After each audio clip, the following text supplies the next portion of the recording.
Have you ever wondered what's hiding above the clouds of Austria's Alps? Not the ski lifts, not the tourists with selfie sticks. I mean really hiding, something wild, ancient, and feathered. Something that's been watching over these mountains long before Mozart ever wrote a note. Now here's the question I want you to think about. If you could stand on the edge of an alpine cliff and see every bird that's ever called it home, which one would you follow first? Hold on to that thought, because by the end of this video, you just might have an answer. Austria's skies aren't just blue, they're alive. From the golden flash of an eagle diving through the peaks, to the quiet shimmer of a kingfisher by a mountain stream, to the ghostly rock ptarmigan, changing color with the snow. This is where evolution put on its fanciest coat and said, let's get dramatic. You'll meet dancers, hunters, singers, and a few tricksters. Each one with a story so unbelievable, you'll start to wonder if these birds were made for a movie, not real life. So grab your coffee, maybe your binoculars, and let's climb high into the clouds. Because this is Wild Wings of Austria, where 24 rare alpine species prove one thing. The higher you go, the wilder it gets. And by the way, when we reach the end, I'm going to ask you again, which bird would you follow? Choose carefully, because the answer might just say more about you than about them.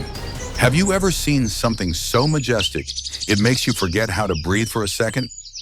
That's the golden eagle, the undisputed ruler of Austria's alpine skies.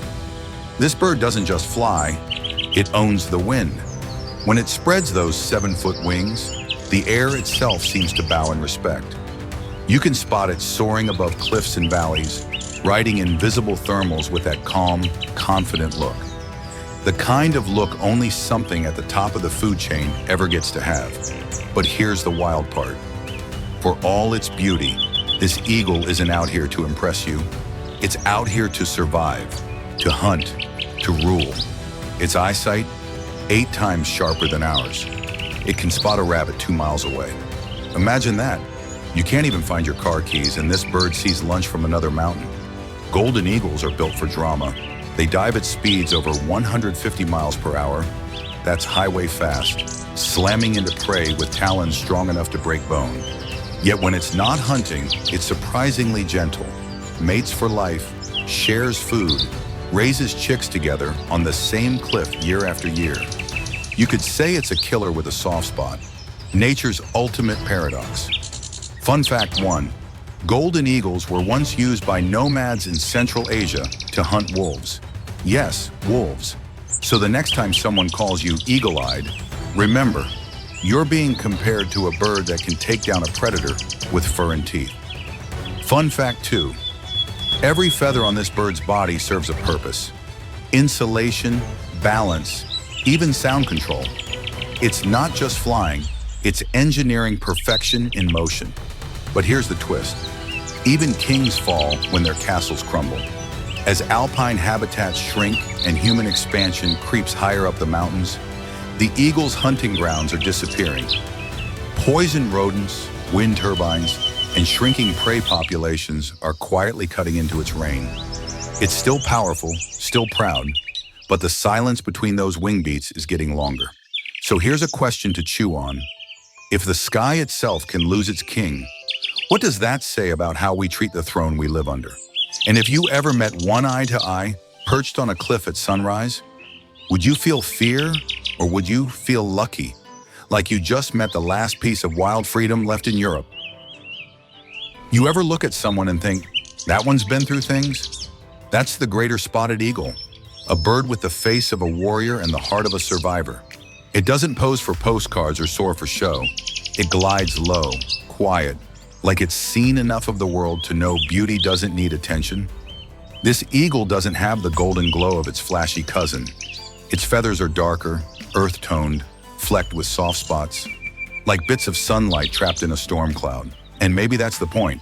It's the bird version of understatement, powerful but patient, mysterious but real. In the wilds of Austria's wetlands and forested valleys, you might spot one perched on a dead tree, staring over the mist like a general before battle. It hunts carefully, frogs, rodents, even small birds. Anything foolish enough to break the silence. It doesn't waste a move, no drama, just precision, a quiet kind of mastery. Here's something wild. The greater spotted eagle is one of Europe's rarest raptors. There are fewer than 1,000 breeding pairs left across the entire continent. That's fewer than the number of Starbucks in Vienna. Let that sink in. Fun fact 1. This eagle has hybrid anxiety. Literally, it often interbreeds with the lesser spotted eagle, blurring the genetic line between the two. Scientists joke it's Europe's most confusing bird family reunion. Fun fact 2, it migrates across continents, from Austria all the way to Africa, crossing thousands of miles just to find the right climate every single year. No GPS, no flight plan, just instinct. You think your commute's tough? Try flying through sandstorms and gunfire zones just to get to dinner. But here's the twist. As wetlands vanish and hunting grounds fade, this eagle's world keeps shrinking. Most people never even know it exists. It's a ghost in plain sight, a bird that used to rule the rivers, now forced to fly between the cracks of our concrete maps. Still, when it spreads its wings at sunrise, those faint golden spots shimmer like hope, refusing to die. It's not just a bird, it's a reminder that strength doesn't always roar. Sometimes it whispers and keeps going anyway. So here's my question. If greatness doesn't always shine bright, would you still notice it? Or would you walk right past, eyes on your phone, while a survivor flies overhead, silently carrying history on its wings? What's faster than a race car, sharper than a blade, and cooler than any action hero Hollywood's ever made? The peregrine falcon. This isn't just a bird, it's a missile with feathers. When it dives, it reaches over 240 miles per hour. That's not a typo. That's faster than a Formula One car, a skydiver, even a fighter jet landing. If birds had driver's licenses, this one's would have been suspended decades ago. Up here in Austria's Alpine cliffs, the peregrine falcon reigns like a silent assassin. It waits motionless on the edge of a rock, wings tucked tight, eyes locked. And when a pigeon or duck makes the wrong move, boom, it folds into a bullet and drops like gravity doesn't apply.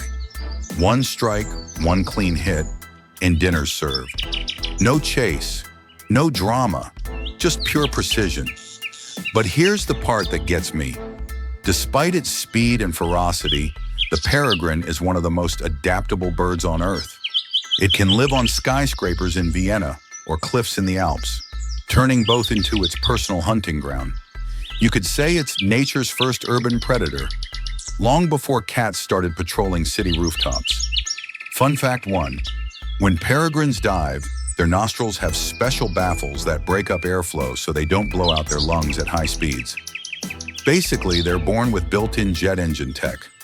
Fun fact 2, the word peregrine means wanderer, and they truly live up to it, migrating across continents, chasing prey in warm winds with GPS-level accuracy, long before humans invented maps. Now, for a bird this invincible, you'd think nothing could touch it. But in the 20th century, pesticides nearly wiped them out. DDT poisoned their food chain, thinning their eggshells until they cracked under their own weight, from 100 miles an hour to 0, just like that. It took decades of bans and conservation to bring them back. And now, they've reclaimed the sky like they never left. Still, every time one dives past you, that blur of motion, that streak of power, it's hard not to feel small, because that's not just a bird, that's evolution saying, watch and learn. So tell me, if you could move through life like the peregrine, fast, fearless, and laser-focused, would you slow down for the view or keep diving for the next horizon? You ever see something just hover in midair, perfectly still, wings beating so fast they blur, and think, wait, is that bird breaking the laws of physics? That's the common kestrel, Austria's tiny miracle of flight. It's the falcon that prefers finesse over brute speed, a master of patience, balance, and precision. While its big cousin, the peregrine, dives like a bullet, the kestrel just hangs there, motionless in the wind, like time stopped for it and no one else. It's not showing off. It's hunting. High above alpine fields or meadows, the kestrel scans the ground with laser focus, searching for the faintest twitch. A mouse, a lizard, maybe a cricket unlucky enough to move at the wrong second. And then, a quiet tuck, a gentle swoop, and one quick strike. No drama, no roar, just efficiency. Like a sniper who doesn't need to reload. Here's what's funny. People call it common, but there's nothing ordinary about it. This bird can spot ultraviolet light, literally see the urine trails of rodents glowing across the grass. Yeah, it's tracking dinner with a built-in black light. Nature gave it night vision at noon. Fun fact 1, those hovering skills, pure genius. It uses tiny tail adjustments to counter the wind, keeping its body locked in place while its wings do all the work. Imagine treading water in midair. Fun fact 2, they sometimes stash extra prey for later, hiding it behind rocks or branches like a feathered prepper. Because hey, even falcons believe in leftovers. But here's where the story twists. As Austria's farmlands turn to concrete, their hunting grounds shrink every year. Fewer fields mean fewer mice, and fewer mice mean fewer kestrels hovering in the sky. And once those hovering silhouettes disappear, the horizon looks a little emptier, like a painting missing its signature brushstroke. Still, they adapt. You'll see them perched on highway signs or telegraph poles, eyes locked on the roadside, waiting for a chance. They've learned to hunt in the shadows of our modern world. Quiet survivors, balancing between wild and urban. So let me ask you, if you could hover above your own life for just a minute, watching everything below with perfect clarity, would you dive straight into the chaos or just float there, calm and ready, waiting for the right moment to move? You know how some birds sing? Well, this one performs. The whooper swan doesn't just glide across a lake, it commands it, like a white ship sailing through silver water. When it opens its beak, the sound isn't a dainty song, it's a brass trumpet echoing across the Alps. You don't hear it, you feel it. In Austria's highland lakes, you'll spot them in pairs, tall, slender, and pure white against the snow, like living sculptures carved by winter itself. But don't let the calm fool you. They're fierce romantics. Once they pick a partner, it's for life. They migrate together, feed together, sleep side by side. Even their heartbeats sync when they call in unison. If Shakespeare ever wrote a love story for birds, the whooper swan would have been his muse. They're also serious travelers. Every winter, these birds fly from the Arctic to Austria, crossing thousands of miles just to find unfrozen water and a patch of peace. They navigate by stars, coastlines, and memory. No GPS, no map, just instinct older than human civilization. Fun fact 1, their name whooper comes from that deep trumpeting call, a sound so distinct that in ancient Norse legends, it was said to guide lost souls home. Fun fact 2, swans have a wingspan of nearly 9 feet.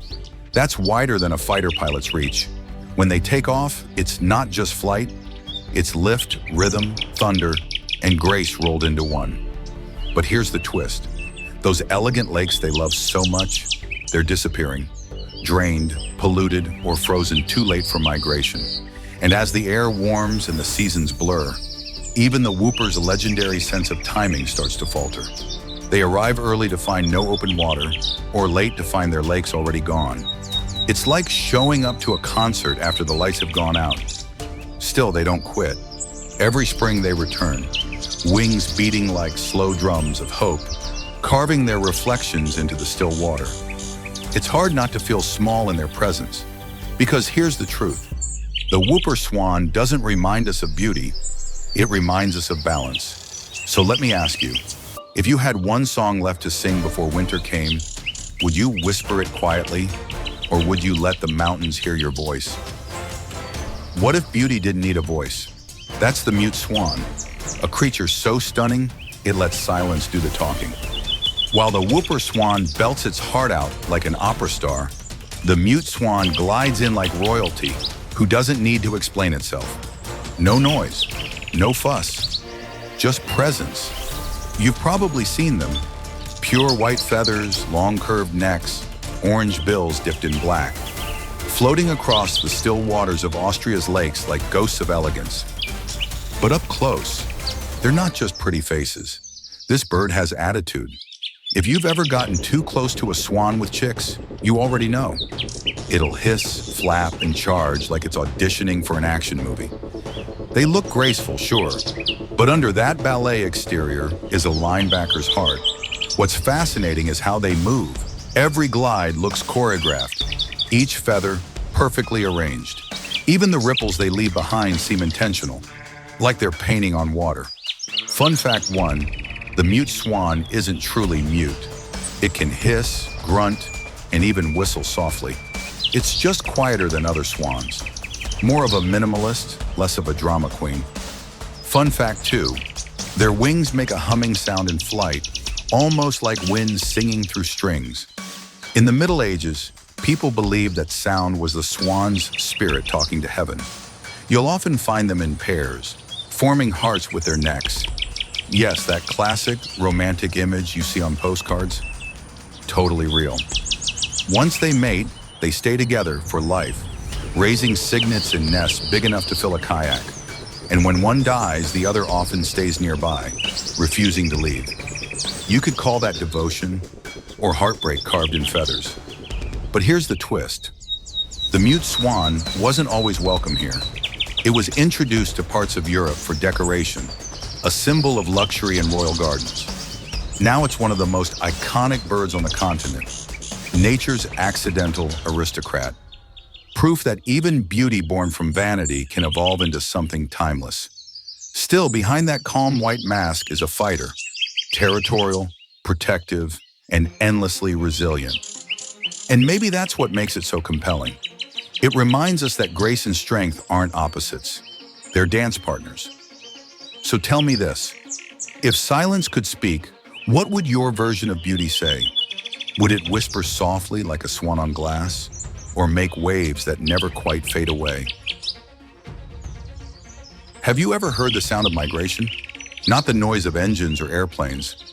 I mean the deep, rolling trumpet of wings cutting through cold air. That's the common crane, one of nature's oldest travelers, a creature that's been flying across continents since before humans built borders. Picture this, early morning mist over an Austrian wetland. The light's still gray, the grass glistens with dew.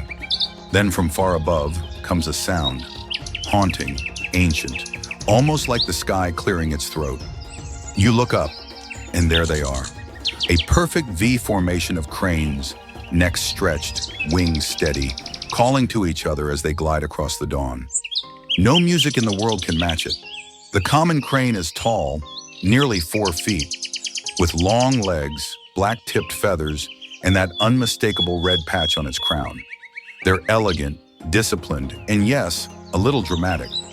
They don't just fly, they dance. During courtship, they leap, bow, and spin, wings open, feet kicking, like ballerinas rehearsing for spring. And they don't stop after mating. Even older pairs dance every year, as if reminding each other, we've still got it. Fun fact 1, cranes mate for life, but their love language is choreography. It's not about what they say, it's how they move. Fun fact 2, they navigate using landmarks and even the Earth's magnetic field. No compass, no Wi-Fi, yet they still find their way back to the exact same spot every year. Try that with Google Maps. But here's where things take a turn. Cranes need wetlands to rest and feed, and Austria's marshes are shrinking. Fewer resting spots mean longer flights, more exhaustion, and less room for new generations to land. Some flocks skip the Alps entirely now, a silent migration that never touches Austrian skies. Still, when they do appear, it feels like the world pauses. Their arrival marks the changing of seasons, a reminder that even in chaos, some patterns still hold true. They're the heartbeat of the horizon. So here's my question.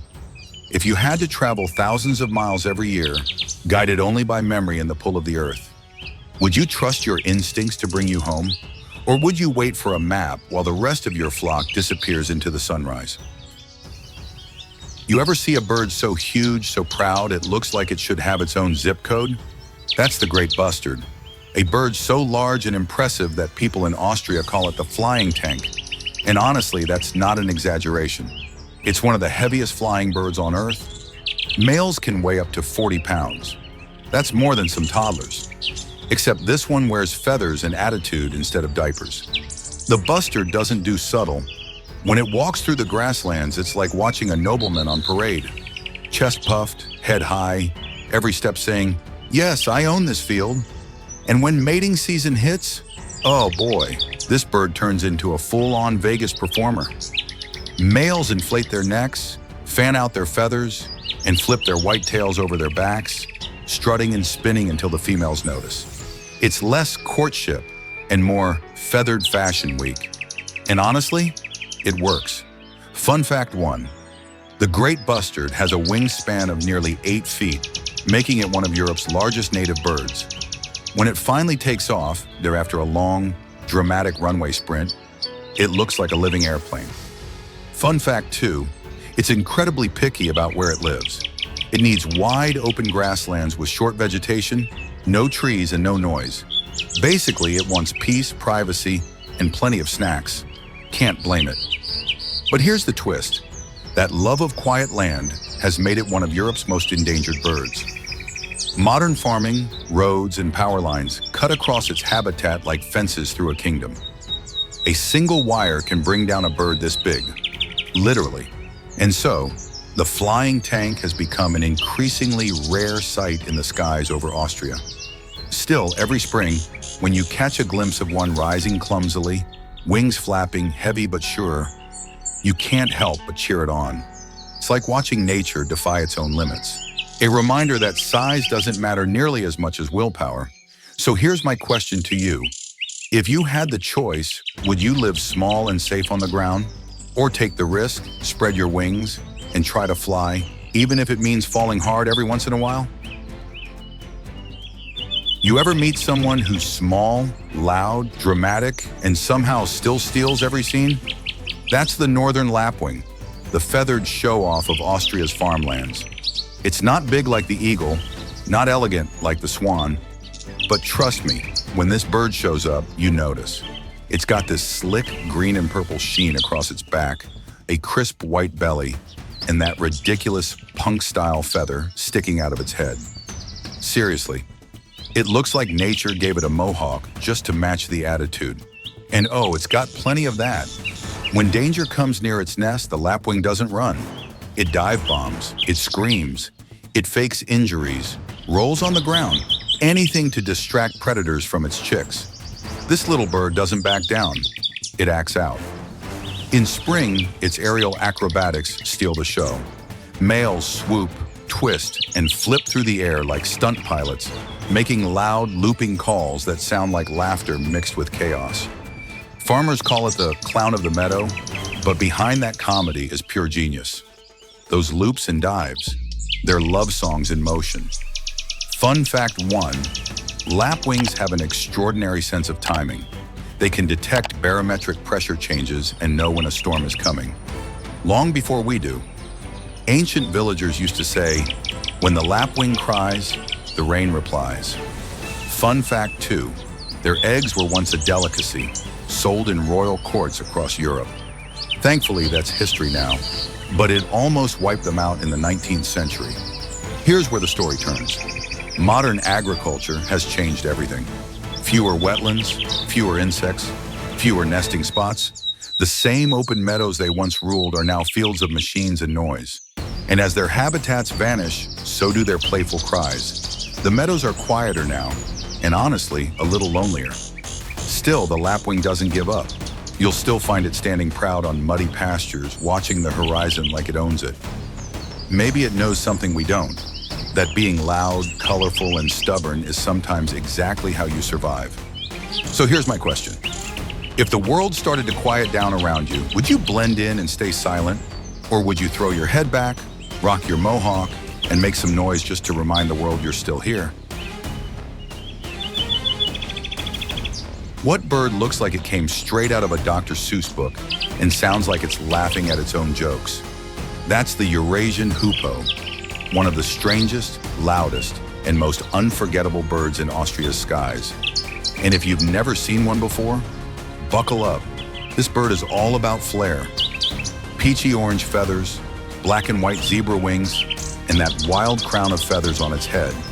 The kind that pops open like a fan whenever it's excited or angry. It's part rock star, part royal guard, part comedian. And it knows it.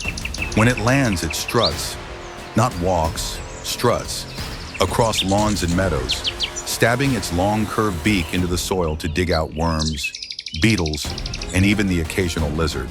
And when it calls, it shouts, "Hoo-poo! Hoo-poo!" like it's introducing itself to everyone within a mile radius. That's actually where its name comes from, straight from the sound of its voice. Imagine naming yourself after your own ringtone.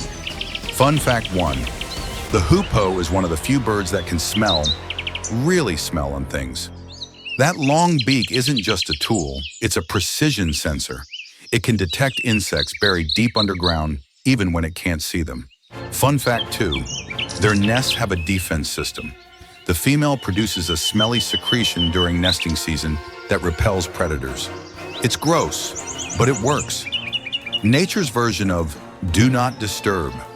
You'll often spot them in open fields or vineyards in Austria, especially on warm spring mornings when the air hums with life. Their wings flash like butterfly panels as they fly low and bouncy, zigzagging between trees. They look too fragile for the wild, but don't be fooled. These birds migrate thousands of miles each year between Europe and Africa, crossing deserts and storms like it's no big deal. Here's the twist. Despite their beauty and charm, hoopoes are often misunderstood. People used to call them messenger birds of drought or disease because of that pungent smell and haunting call. But really, they're cleaners, recyclers, the little ground crews of nature keeping the balance in check. So here's my question to you. If the world judged you by your looks or your voice alone, would you keep trying to fit in? Or would you spread your crown, sing your weird song, and own every bit of what makes you different? Have you ever seen a flash of blue so bright it looks like the river just caught fire? That's the common kingfisher, the little jewel of Austria's streams and ponds. It's barely the size of your hand, but when it shoots across the water, it looks like a piece of the sky decided to go fishing. You'll hear it before you see it. A sharp peep that cuts through the air like a whistle from a secret club. Then a blur of turquoise and orange streaks past your eyes, dives, disappears beneath the surface. And boom, it's back up with a wriggling fish clamped in its dagger-like beak. Precision, speed, and style. This bird's got it all. The common kingfisher is a master hunter. It perches perfectly still, scanning the water below with laser focus. When the moment's right, it dives straight down, eyes open underwater. Yes, open, protected by a transparent eyelid that works like built-in goggles. Fun fact 1, kingfishers have binocular vision underwater. Their eyes adjust for light refraction, letting them hit their target with freakish accuracy. Fun fact 2, they nest in tunnels. They dig burrows into riverbanks, tiny, smooth tunnels up to 3 feet long, where they lay their eggs safely out of reach. It's part construction project, part love nest. But the kingfisher's biggest weapon isn't its beak or its speed, it's its patience. It'll wait for minutes, perfectly still, wings twitching only slightly in the wind. You could walk right by and never notice it's there, a splash of color hiding in plain sight. And maybe that's its secret, quiet confidence. It doesn't need to announce its power, it just performs when the time comes. Now here's the twist. This shimmering little predator is also one of Europe's most sensitive birds. Polluted rivers, fewer fish, and human disturbance can wipe out an entire local population in months. It's like the canary in nature's coal mine. When the kingfisher disappears, something's wrong with the water. Still, when you see one darting over a mountain stream, it feels like hope wearing feathers.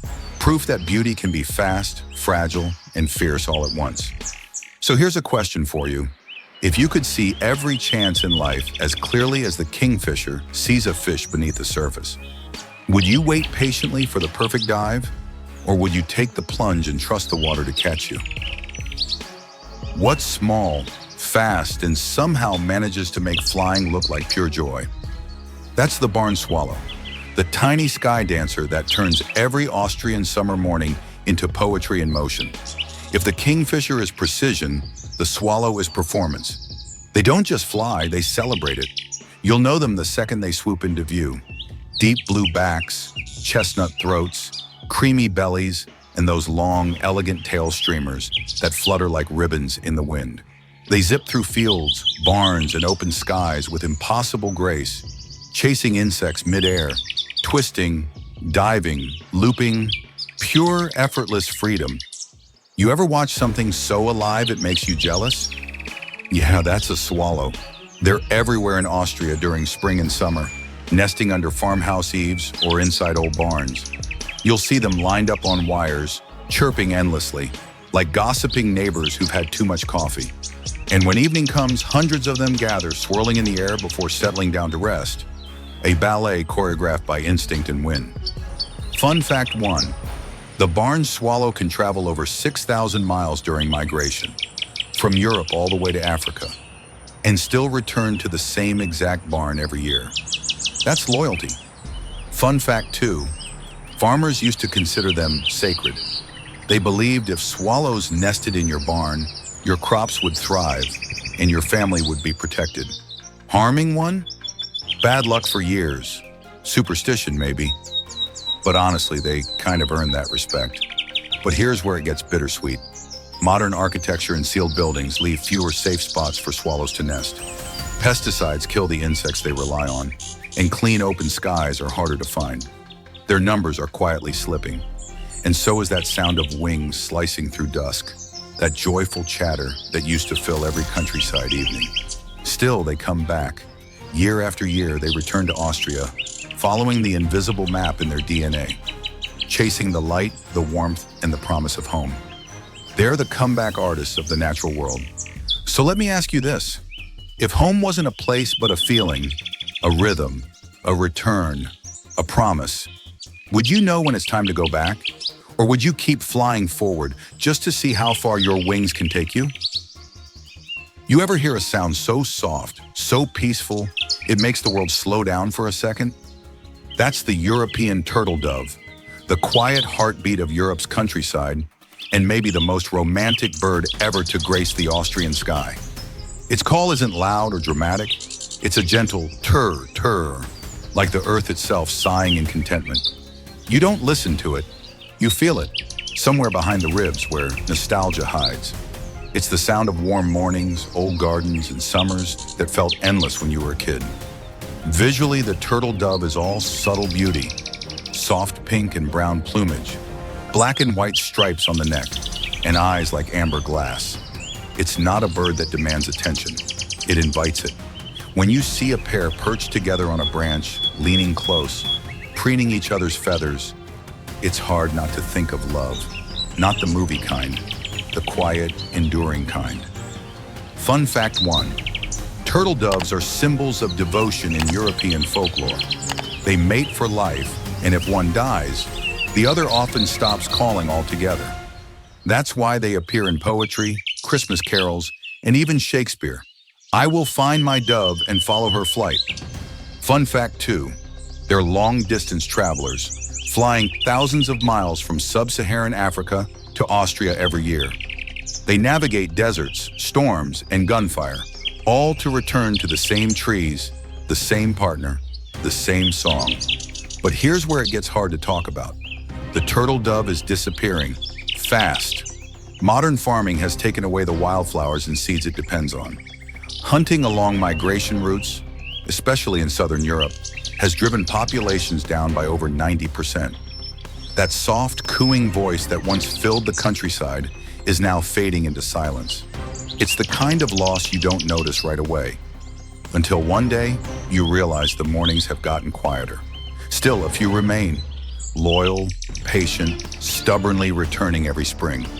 They remind us that even the gentlest things can carry immense strength. That tenderness isn't weakness, it's endurance dressed in feathers. So here's my question to you. In a world obsessed with volume and speed, Would you still hear the whisper of a dove? Or have we all gotten too loud to notice when love flies by? If love had choreography, it would look exactly like the great crested grebe. No exaggeration, this bird doesn't just fall in love, it performs it. Every spring, across Austria's lakes and still waters, these elegant divers stage one of nature's most beautiful dances. Slow, mirrored, and hypnotic. Imagine this. Two birds face each other across a sheet of glassy water. They puff their neck feathers, raise their orange-brown crests, and start to nod. One, then the other, perfectly in sync. Then in a moment of magic, they dive underwater, resurface with strands of waterweed in their beaks, and present it to each other like a gift. No words, no sounds, just a shared gesture that says, "I choose you." That's the grebe's courtship dance. And trust me, even the swans stop to watch. Their looks match the elegance of their movements. Sleek bodies, sharp red eyes, and those crown-like feathers that seem designed for a royal portrait. Fun fact 1. Great crested grebes were almost wiped out in the 19th century, hunted for their soft, silky plumage, used to decorate hats and coats. Yes, hats. We nearly lost one of the most enchanting birds in Europe because of fashion. Fun fact 2, these birds are phenomenal divers. They can stay underwater for up to a minute, chasing fish with the agility of dolphins. Their legs set so far back on their bodies, they can barely walk on land. They're built entirely for the water. Awkward on shore, perfection in motion once they dive. But here's where the story turns bittersweet. The lakes they depend on, calm, clean, rich with fish, are growing scarce. Pollution, boat traffic, and shoreline development push them farther from their nesting sites every year. They build floating nests anchored to reeds, but when the water level changes or waves hit too hard, everything they built just drifts away. Imagine watching your home float off into the distance, powerless to stop it. Still, every dawn, they begin again, building, dancing, raising new life in fragile nests of reeds and faith. And maybe that's what makes them timeless. Not just their beauty, but their persistence. They don't give up on love, or water, or each other. So tell me this, if your world started to shake, would you cling to what's left and drift away? Or would you start rebuilding, one feather at a time, until the water calms again? If the great crested grebe is a ballerina, then the common pahard is the quiet gentleman sitting by the lake, steady, calm, and surprisingly graceful when it moves. You might not notice him at first. He's got that subtle, low-profile look, a rich chestnut head, bright red eyes, and a silver-gray body that blends into the misty Austrian water. But once he starts to glide, you realize this bird is the definition of smooth. You'll find pochards on still lakes and wide rivers, especially in the Austrian lowlands. They're divers, slipping under the surface with a tiny splash, chasing aquatic plants and insects. It's not a dramatic dive, not a flashy hunt, just quiet efficiency. Kind of like that one friend who doesn't talk much, but always gets the job done. Fun fact 1, the common pochard can dive to depths of over 10 feet, holding its breath for nearly half a minute. That's impressive for a bird barely 2 pounds. Fun fact 2, when they sleep, they tuck their bills into their feathers, floating gently like little boats anchored in fog. It's a scene straight out of a painting. Soft, silent, timeless. But don't let the calm fool you. This duck has faced some real trouble lately. Across Europe, including Austria, pochard populations have dropped fast, down more than 60% in just a few decades. Why? Because the waters are changing. Pollution, overfishing, and shoreline disturbance mean fewer plants and insects to feed on. Even hunting, once banned, now creeping back in some regions, takes its toll. It's another quiet tragedy happening below the surface, where most people never look. And yet, they endure. You'll still see them floating beside brighter species, teal, mallards, tufted ducks, content to stay in the background. They don't fight for attention. They just exist in rhythm with the ripples. reminding us that not all beauty screams for notice. Some beauty just is. Still, it's worth asking, if the gentle ones keep disappearing, who'll be left to remind us what stillness looks like? Because maybe the pochard's true gift isn't its color or song. It's that calm, deliberate grace that holds the water together. So here's my question. In a world obsessed with loud and fast, could you still find peace in being quiet, steady, and unseen? Like the pochard, gliding through chaos without making a sound? Now, if the common pochard is the quiet gentleman, then the tufted duck is his stylish, younger cousin. The one who shows up late to the family gathering, wearing shades and making waves. You can't miss it. Jet black head, glowing yellow eyes, and that signature little tuft of feathers on the back of its head. Like it's permanently having a good hair day. And when the light hits just right, that black turns violet purple, gleaming like a suit straight off a jazz album cover. This bird doesn't just float, it owns the lake. You'll find them in groups across Austria's Alpine ponds and slow rivers, bobbing together, diving in sync like a feathered flash mob. When they vanish beneath the water, it's for business. They're diving for snails, insects, and aquatic plants. When they come back up, they're already scanning for the next dive. Efficient, social, and a little bit vain, the tufted duck is the perfect blend of athlete and artist. Fun fact 1, these ducks can dive more than 15 feet deep and stay under for up to 30 seconds. Their lungs and feathers are built to trap air, keeping them buoyant yet powerful. It's like they were designed by an engineer who loved aesthetics. Fun fact 2, males and females sound totally different. The males have a soft whistling whit-oo, while the females bark a sharp whack-whack, as if she's saying, "You're doing it wrong, honey." And honestly, that energy tracks. But here's where things get interesting. The tufted duck used to be rare in Austria. Now it's thriving. Why? Because it's learned to live alongside us. Urban lakes, city parks, even reservoirs. They've adapted. They know how to turn our leftovers into opportunity. While other birds struggle with change, the tufted duck rolls with it, fluffing that tuft like, change? Please, I was made for reinvention. Still, it's not all smooth sailing. Pollution and warmer winters are shifting their migration cycles. Some now stay year-round, which might sound good, until the lakes freeze and the food runs out. Adaptation's a gamble, even for a bird this confident.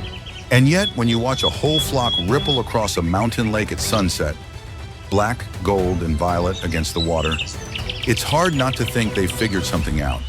That balance between wild and urban, tradition and evolution. So here's my question. If life threw change your way, would you dive deep and adapt, or stay floating on the surface, hoping the old world comes back? You ever see a bird that looks like it's been carved straight out of the mountains themselves? That's the rock partridge, the rugged little climber of Austria's highlands, a bird that doesn't sing about freedom because it lives it. No fancy colors, no drama, just grit, stone, and stamina. It's not a big bird, maybe the size of a football, but built like a hiker that's been doing leg day for 10,000 years. Its plumage is grayish-brown with black stripes down the flanks and a striking red beak and legs. A look that says, yeah, I belong up here. You don't. You'll find it where few things dare to survive, in rocky slopes, alpine meadows, and crumbling cliffs where the air's thin and the weather changes faster than you can blink. Here's the thing. The rock partridge isn't here for comfort. It's here for the climb. It runs up steep hills like it's in a hurry, wings tucked, feet sure, balancing over stones like a mountaineer with feathers. When danger strikes, it doesn't fly away right off. It sprints uphill, then vanishes into the rocks. It's like nature's version of a ninja in hiking boots. Fun fact 1, its call, a sharp, chuckling chuck-chuck-chuck-car, echoes through the valleys, giving it the nickname Laughing Bird of the Alps. If you've ever heard it at dawn, it sounds less like a warning and more like the mountain itself waking up. Fun fact 2, this species has been the symbol of alpine endurance for centuries. Shepherds once believed that seeing a rock partridge before a long journey meant good luck. Because if that bird could survive up there, maybe they could too. But here's the twist. The world below keeps climbing higher. New roads, new ski resorts, noise, hikers, drones. The quiet spaces where this partridge thrives are shrinking fast. And when isolation is your safety net, too much company can be the end. Some local populations have already vanished. Ghosts of laughter in mountains gone too loud. Still, every spring, as snow melts and the first grasses push through the rock, you'll hear that familiar call. Steady, defiant. It's not a plea. It's a reminder. That wildness doesn't need to roar. Sometimes it just chuckles from a mountaintop, daring you to keep climbing. So here's my question. If life dropped you on the edge of a cliff with no clear path down, would you panic and slip, or laugh like the rock partridge and find a way higher instead? If there's one bird that knows how to keep a secret, it's the rock ptarmigan, the master of disguise in Austria's frozen heights. This bird doesn't just live in the snow, it becomes the snow. Seriously, it's nature's shapeshifter. When winter hits, it sheds its brown and gray summer feathers and turns pure white, blending into the mountains like it's got a backstage pass to invisibility. You could walk right past one and never notice. And that's exactly how it likes it. No fame, no drama, just stealth and survival. The ptarmigan knows the only way to thrive in the Alps isn't to fight the cold, but to become part of it. During summer, when the snow melts and rocks reappear, it changes again. Feathers shift to mottled gray and brown, perfect camouflage against the bare stone. This bird literally changes outfits with the seasons, as if saying, adapt or disappear. Fun fact 1, ptarmigans have feathered feet, little snowshoes built right in. They walk on snow without sinking, keeping warm even in -20 degrees. Fun fact 2, they can sit buried under snow drifts for hours to conserve heat, creating tiny air pockets to breathe. While we're out here arguing about heating bills, this bird's chilling, literally. They're quiet creatures too. Unlike their rowdy cousin, the grouse, rock ptarmigans are soft-spoken. Their calls are low and gentle, like someone humming to themselves in an empty room. It fits. These birds live in places where silence is the language of survival. But here's the twist. Even at the top of the Alps, where few humans go, climate change is finding them. Warmer winters mean less snow, which means less camouflage. Imagine spending your whole life learning how to vanish, and suddenly the background changes. Predators spot them easier now, and every year the snow line climbs a little higher, shrinking their safe zone. Still, the rock ptarmigan doesn't quit. You'll see them crouched on snowy ridges, eyes sharp, feathers puffed, as if daring the weather to change faster. It's a creature built for resilience, a reminder that quiet strength isn't weakness, it's wisdom with wings. So here's my question. If the world around you suddenly changed colors, would you panic trying to stand out? Or would you learn to change with it until survival looked effortless? If there's one bird that knows how to keep a secret, it's the rock ptarmigan, the master of disguise in Austria's frozen heights. This bird doesn't just live in the snow, it becomes the snow. Seriously, it's nature's shapeshifter. When winter hits, it sheds its brown and gray summer feathers and turns pure white, blending into the mountains like it's got a backstage pass to invisibility. You could walk right past one and never notice. And that's exactly how it likes it. No fame, no drama, just stealth and survival. The ptarmigan knows the only way to thrive in the Alps isn't to fight the cold, but to become part of it. During summer, when the snow melts and rocks reappear, it changes again. Feathers shift to mottled gray and brown, perfect camouflage against the bare stone. This bird literally changes outfits with the seasons, as if saying, adapt or disappear. Fun fact 1, ptarmigans have feathered feet, little snowshoes built right in. They walk on snow without sinking, keeping warm even in -20 degrees. Fun fact 2, they can sit buried under snow drifts for hours to conserve heat, creating tiny air pockets to breathe. While we're out here arguing about heating bills, this bird's chilling, literally. They're quiet creatures too. Unlike their rowdy cousin, the grouse, rock ptarmigans are soft-spoken. Their calls are low and gentle, like someone humming to themselves in an empty room. It fits. These birds live in places where silence is the language of survival. But here's the twist. Even at the top of the Alps, where few humans go, climate change is finding them. Warmer winters mean less snow, which means less camouflage. Imagine spending your whole life learning how to vanish, and suddenly the background changes. Predators spot them easier now, and every year the snow line climbs a little higher, shrinking their safe zone. Still, the rock ptarmigan doesn't quit. You'll see them crouched on snowy ridges, eyes sharp, feathers puffed, as if daring the weather to change faster. It's a creature built for resilience, a reminder that quiet strength isn't weakness, it's wisdom with wings. So here's my question. If the world around you suddenly changed colors, would you panic trying to stand out? Or would you learn to change with it until survival looked effortless? If the black grouse is the showman of the Alps, then the hazel grouse is its quiet poet, shy, secretive, and perfectly at home in the hush of Austria's deep forests. You won't see this bird unless it wants you to. It's a master of invisibility. Brown-gray plumage patterned like dappled bark, melting into the shadows of spruce and birch. It doesn't strut or shout, it listens. And when it moves, it's so silent, the forest barely notices. In a way, the hazel grouse is the heartbeat of the woods. If you hear its soft whistling call, a delicate ti-ti-ti-ti, rising and falling like a flute, you're standing somewhere still enough, wild enough, that time has slowed down. This bird doesn't live near roads or houses. It avoids noise like it's allergic to it. It's the introvert of the Alps, thriving in the quiet corners where the world forgets to look. But don't mistake its calm for weakness. It's incredibly resilient. While predators rely on speed, the hazel grouse survives by patience and perfect camouflage. When danger nears, it freezes mid-step, blending into the leaf litter so completely you could walk right past it.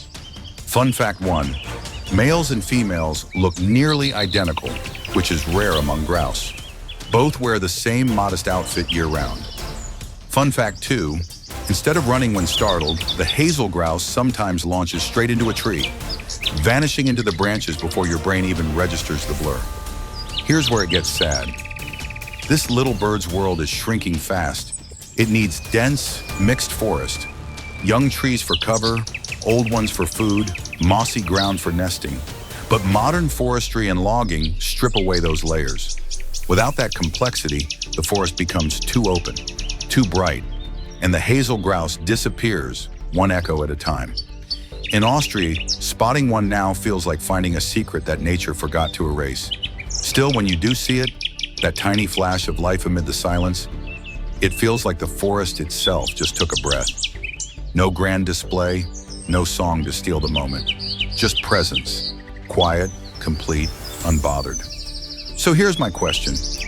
In a world obsessed with being seen and heard, could you be like the hazel grouse, content to exist in peace, to blend, to belong, not because no one's watching, but because you finally found a place where you don't have to perform? If the forest had a king, it wouldn't be the wolf or the deer. It'd be this guy, the western capercaillie, massive, moody, and magnificently loud. This bird is the Alpine monarch of Austria's pine forests. Part myth, part muscle, and entirely unforgettable. You hear him before you see him. A deep popping, clicking, almost mechanical sound echoes through the dawn mist. Then from between the pines he appears. Tail fanned, feathers puffed, head tilted back, chest out like he's challenging the entire forest to a duel. If there were such a thing as bird opera, this would be the headline act. And believe me, it's not just for show. The capercaillie is Europe's largest grouse. Males can reach nearly a meter in length and weigh close to 14 pounds. When they strut into their mating grounds in early spring, they're not looking for subtle romance. They're looking to dominate. Males clash, wings flailing, claws scraping, beaks snapping, like feathered gladiators in a mossy coliseum. And all this chaos happens while the females watch from a distance, unimpressed but choosing their champion. Fun fact 1. During this lek season, the capercaillie's booming call is so intense that for a few seconds mid-song, the bird goes temporarily deaf. No joke. It's so caught up in its own performance, it can't even hear danger approaching. Fun fact 2, the name capercaillie actually means horse of the woods in Old Scottish Gaelic, a nod to both its size and its thunderous presence. But here's where the crown starts to slip. This forest emperor is in trouble. Deforestation, ski development, and climate change have pushed it higher into smaller, quieter patches of woodland. Every lost patch of pine means fewer lekking grounds, fewer chicks, fewer thrones to rule from. And when humans wander too close, hikers, snowmobiles, even drones, the capercaillie abandons its display entirely. No song, no fight, no next generation, just silence. Still, even as its numbers fall, there's something timeless about the capercaillie's defiance. When that call rings through a still forest at sunrise, it feels like the wild itself is speaking, reminding us that some kingdoms never truly die. They just wait for the noise to fade. So here's my question. When the world gets too loud, too crowded, too fast, would you still stand your ground and sing, even if no one's left to hear it? If the forest had a king, it wouldn't be the wolf or the deer. It'd be this guy, the western capercaillie. Massive, moody, and magnificently loud, this bird is the Alpine monarch of Austria's pine forests. Part myth, part muscle, and entirely unforgettable. You hear him before you see him. A deep popping, clicking, almost mechanical sound echoes through the dawn mist. Then from between the pines he appears. Tail fanned, feathers puffed, head tilted back, chest out like he's challenging the entire forest to a duel. If there were such a thing as bird opera, this would be the headline act. And believe me, it's not just for show. The capercaillie is Europe's largest grouse. Males can reach nearly a meter in length and weigh close to 14 pounds.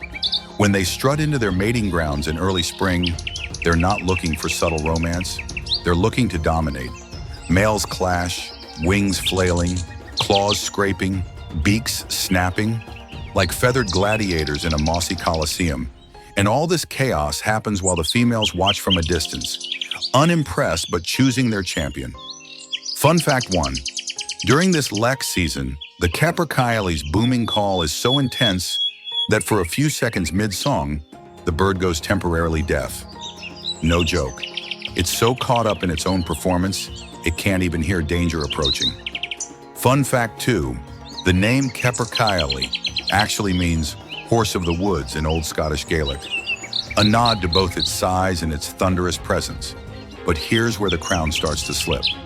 This forest emperor is in trouble. Deforestation, ski development, and climate change have pushed it higher into smaller, quieter patches of woodland. Every lost patch of pine means fewer lekking grounds, fewer chicks, fewer thrones to rule from. And when humans wander too close, hikers, snowmobiles, even drones, the capercaillie abandons its display entirely. No song, no fight, no next generation, just silence. Still, even as its numbers fall, there's something timeless about the capercaillie's defiance. When that call rings through a still forest at sunrise, it feels like the wild itself is speaking, reminding us that some kingdoms never truly die. They just wait for the noise to fade. So here's my question. When the world gets too loud, too crowded, too fast, would you still stand your ground and sing, even if no one's left to hear it? You know that sound, that long, echoing key ah that cuts through a mountain valley and makes you look up instinctively? That's not an eagle, that's the Eurasian buzzard, the sky's quiet sentinel, and Austria's most misunderstood bird of prey.